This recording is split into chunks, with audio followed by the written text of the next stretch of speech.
Boker Tov. Today's daf yomi is Bava Basra daf Lamed Zayin, but we're going to start on the bottom of Lamed Vav, Lamed Beis, 5 lines from the bottom. Gemara had cited the Mishnah where Rabbi Shmuel in our Mishnah said that you can establish a chazaka, i.e., the presumptive right that you are the owner of the land by being there for 18 months, 3 months at the end of the first year, 12 months in the middle year, and then 3 months at the beginning of the last year. But, says our Gemara, that Rabbi Shmuel said, "B'medvar mamurim b'stei alavan." We only say this where it's a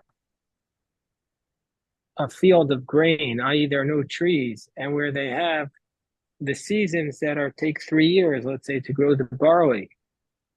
But if it was a field of orchards, then all you need to do is to harvest the figs, then the grapes, then the olives, then the figs, and that's considered to be 3 years, 3 different seasons.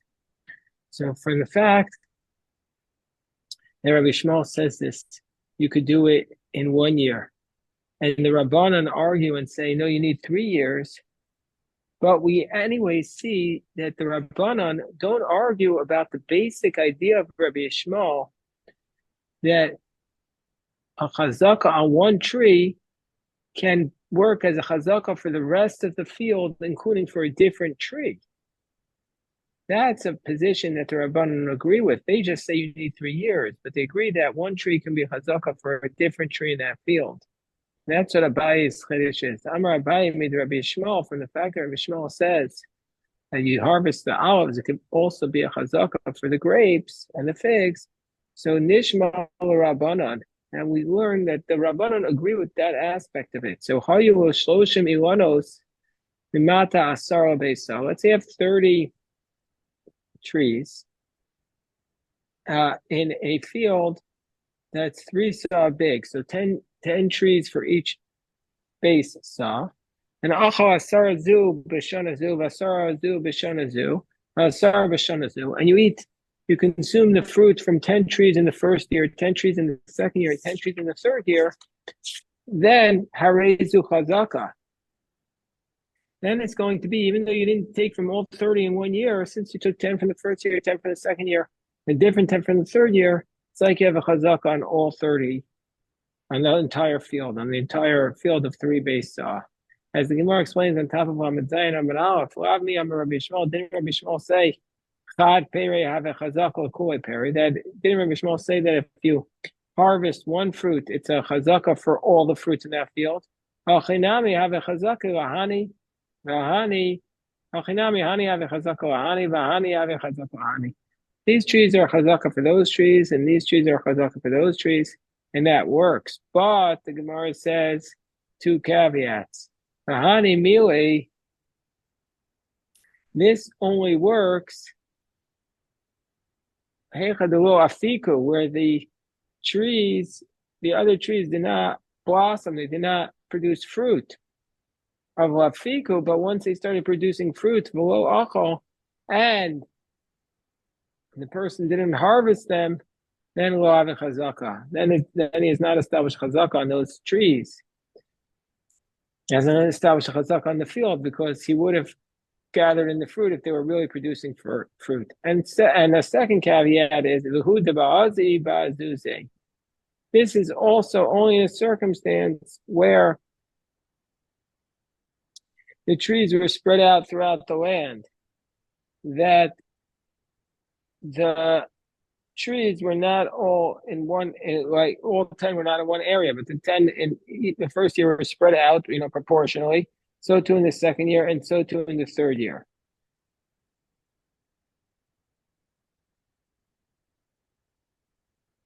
The Rambam has a different shot of the word bazi bazuze, that it means that the Rambam's position is that even if the trees produced fruit and he didn't eat from them, but rather he left them on the trees, that's a chazaka. And the chazaka is only canceled in a situation where he left it out for the people to come and live zos, to plunder, like our parsha this week, which talks about the Malkoach and the Shvi of the Midianites. So it's only in a situation where he left it out for the people to plunder. And there's a lot of people have a big problem with this Rambam because it's a totally different explanation. But okay, next sugya.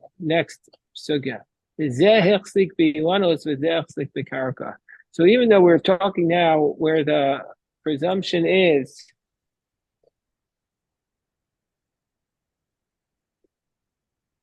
up until now, we're talking in our chapter, the word chazaka is that you've established that you're the owner of the land because you've been there 3 years. But the word chazaka, usually throughout the Shas, is a proprietary act to determine that something's yours. And the Rashbam, unlike Tosfos, the Rashbam says this next sugya is going for the more traditional or more typical explanation of the word chazaka. So if a person's selling his property and he sells one person the trees and one person and a different person he sells the land, that's what the Rashbam says. Two people are buying at the same time a field with trees in it from one person. So to one person he sold the land and the other person he sold the trees. And each one of them took a hold to the proprietary act on their specific part. Let's say, for example, he hoed the ground, or he did something on the branches of the tree. So that's the situation. So one person does his proprietary act on the tree, and the other one does his proprietary act on the land. So Amar Rav Zvid, so Rav Zvid says under those circumstances, Rav Zvid's position is the one who's acquired the tree has not acquired the real estate. He just acquired the fruits without the real estate. What does that mean? It means, as Rashbam says, if the trees will dry up, he can't plant another one because the other person has acquired all of the real estate. And as a background, we should say that even if you've acquired, Rashbam notes, even if you've acquired 3 trees, that generally speaking, if we're going to see later on in 81a in Mochar Sasvina, that if you buy 3 trees, you've generally speaking bought the land that's underneath them and between them, and also a little bit beyond them. But that's where it's one purchaser who's purchasing the trees amongst his friend. That's when we say acquires the land. But here we have 2 purchasers, and one person is purchasing the trees and the other one is purchasing the real estate. So then the owner of the real estate could say to the owner of the trees, just like I don't get any portion of the trees, so too you don't get any portion of the land. So Rav Zvid says one guy's bought the trees and the other guy's bought the land. So Maskif for Rav Papa, so Rav Papa challenges this. Well, if you're really saying that the owner of the real estate has nothing, well, if that's the case, if he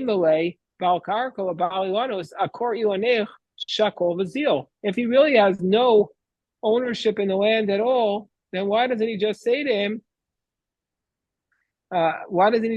him, pick up your tree and get out of here? Now, there's at least two possible ways. Either he's saying, when your tree dries up, get out of here, or it seems that this is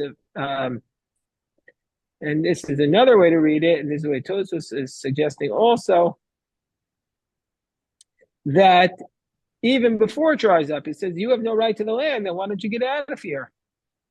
So that's another possibility. Tosfos brings both. That he says, he says, get it out of here right away. And Rav Papa is saying, if you really don't own the land, then get your tree out of here right away. So, Rav Papa, so therefore Rav Papa says, this guy has bought the trees and he's bought some of the land. Chatzi doesn't mean half here, according to the commentaries. It means he's bought some of the land. The Rashbam says, Lav Davka Chatzi Karka. it doesn't really mean specific half. It means he bought the part of the land that the trees need in order to continue to exist. And the other person has bought the rest of the land. So now the Gemara tells us, Pshita, it's obviously the case that Machar Karka, that if a person sells the land, Vishir Ilanos Lefanav, and he leaves behind trees when he's selling the land, Yeshlo Karka. It's obviously the case that he has the land around the trees, even if, says the Rashbam, even if he didn't sell the 3 trees, let's say he only sold 2 trees, we're going to give this person enough land to support the trees. And even if they'll dry up, he can plant others. Because for sure, if somebody's selling the land except for his trees, he's left behind enough to support his trees. You can't say get rid of your tree right away. So if he would be buying it, he wouldn't be buying the real estate. But if he's selling it, he obviously kept it for himself. So Pshita Machar Karka Vashiri one, it's a fun of Yeshlo Karka Vafilu Rabbi Akiva. Now we're going to say that this is going to be a dispute later on in our Masechta, and it's going to appear 4 or 5 times that Rabbi Akiva says Mochar Bayin Yafim Mochar, that we assume that when a person sells it, he's selling it with a generous spirit. Rashbam says this is a dispute between Rabbi Akiva and the Rabbanan in Andav Samach Dawid, that let's say a person is selling his house. Did he also sell, and he's selling the area around his house, but he says, I'm not selling you the cistern, like where I keep my water. So do we assume that he also sold the easement to the cistern or not? So Rabbi Akiva says that we assume that he no longer has the easement. And he now needs to purchase a new easement, because we assume that he sold with a generous spirit and he didn't leave anything back for himself. The Chacham is saying no, he doesn't need to buy an easement because we assume he held that back. And so also we say, with respect to this case, that even according to Rabbi Akiva, it says you have to buy an easement. Nevertheless, Hani Nili Gamle Bor Vavadus, because the pit and the cistern, that's what Rabbi Akiva says that he didn't keep anything for himself, because the cistern does not ruin the ground, and so therefore the purchaser can't say get rid of your cistern because it's ruining my property. But in this case, in the case of the tree, Amolilanos, the Mekachashi, the trees, if he didn't keep for himself the area around the tree, the Mekachi Biara, that's ruining the land. The guy, as soon as he sells the property, the guy will say, well, your tree is ruining my land, you have to get rid of it. And so therefore, he obviously kept for himself the area around the tree so that the purchaser can't make him get rid of it, and also not let him replant it. So therefore, Shiure Shire, Dilo Shire, because if he wouldn't have kept it for himself, the guy would have to get rid of your tree.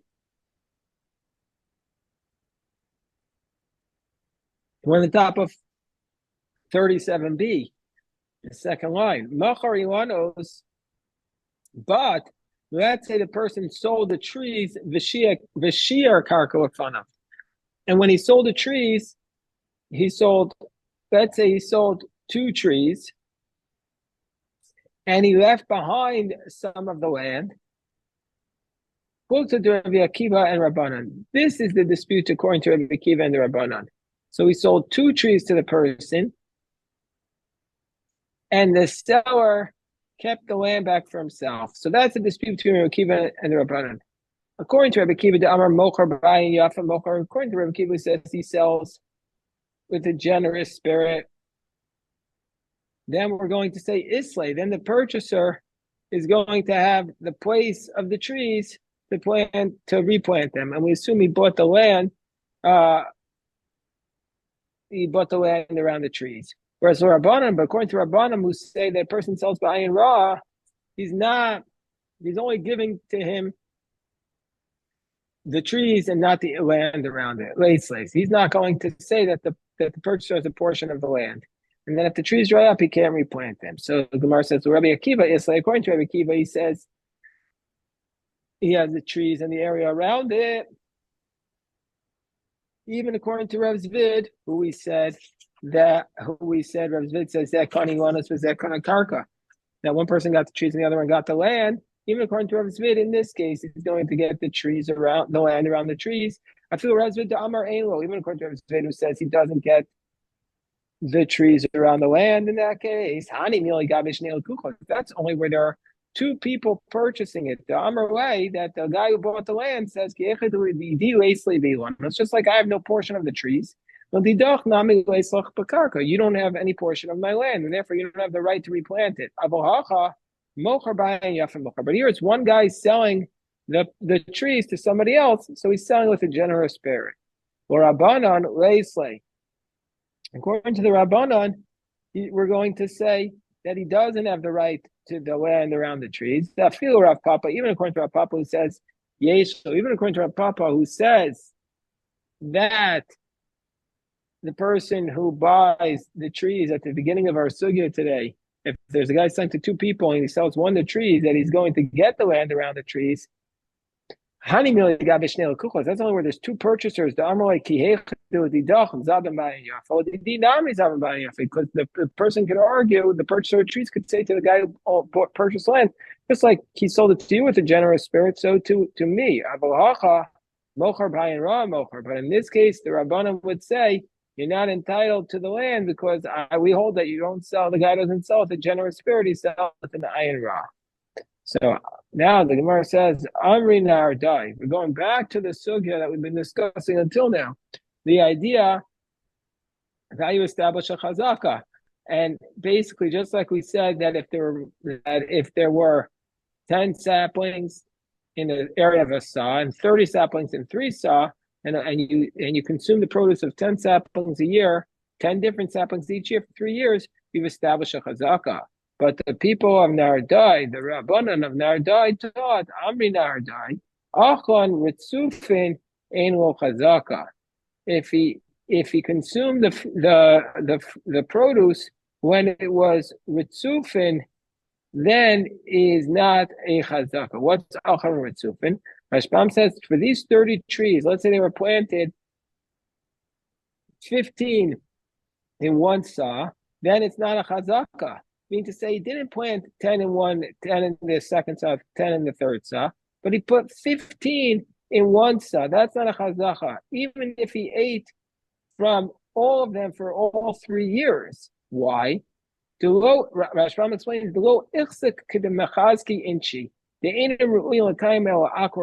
because this is not the way people typically consume their fields. Because if they're all bunched together, it's going to be the case that they're going to be uprooted. So that's what he says. So Rava says, well, if that's the case, so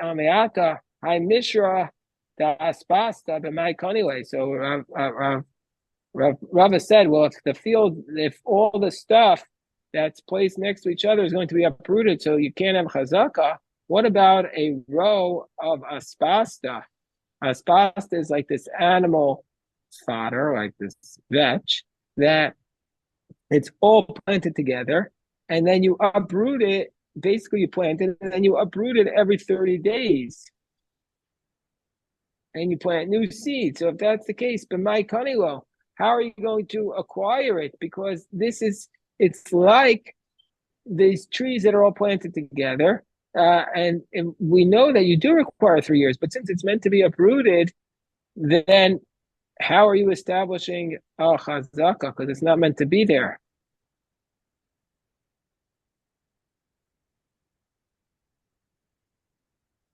The Rimigash explains that a chazaka does not help in this case because the person who's trying to get the property claims that since the trees are next to each other, then this property does not have enough power or energy to nourish all the trees, and they're going to dry up. And so therefore he didn't object because he's not getting any benefit from these trees. And therefore Rava challenges this from an aspasta, because from this aspasta we know that it is you are able to establish a chazaka, even though you're just getting a temporary benefit. And so therefore Rava is going to disagree. So Elam Rava. So Rava says it means as follows. Rava says what we're saying is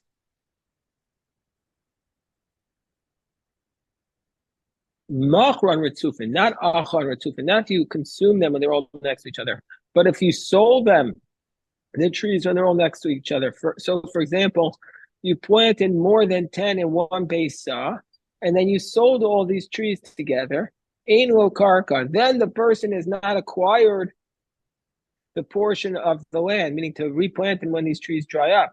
Because obviously these trees are meant to be uprooted. And so therefore, it does not have the law of a stay Elon that when you buy 3 trees, you buy the land underneath it. But rather, we're saying he's just bought the trees, but not the right to replant them. Amar Rav Zera. So Rav Zera says this position of Rava that if you sell the trees, you have not acquired the portion of the land because the trees are going to be uprooted is actually katana, is actually machokas tanayim, because we learned in the Mishnah in Klayim, Karam Shenatu al Pachos Me'arba Amos, a vineyard, the rows of the vines are supposed to be 4 cubits from each row, four amos from the other one, 6 feet. So a karam shein, but let's say you have a vineyard which is planted within 4 amos of the other row.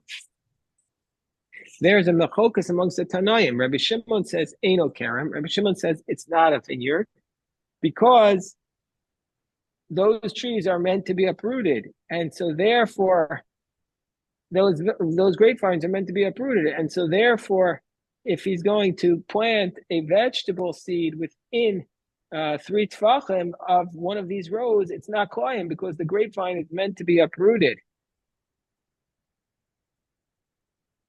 And the reason why you need these 4 cubits is because, as Rashi explains in Eruvin, you need to be able to bring your wagon down.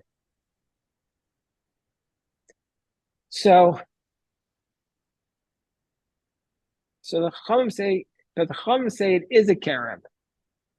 The Chachamim say it is considered a vineyard, and Rowan is Tzayim Ki'u Einan. So even though it's going to be uprooted, nevertheless, we're going to view it as a vineyard because Rowan Esayim Tzayim, we look at the middle one as though they're not there, Ki'u Einan, because they're going to be uprooted. And so then there's a space between the four. And so therefore, Rava, who says that if you purchase a vineyard that's all close together, you have not acquired the real estate, that's like the position of Rabbi Shimon and not like the Chachamim.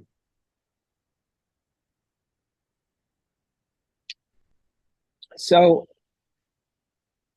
we'll stop the recording here, but we can go on a little bit. So the Gemara says,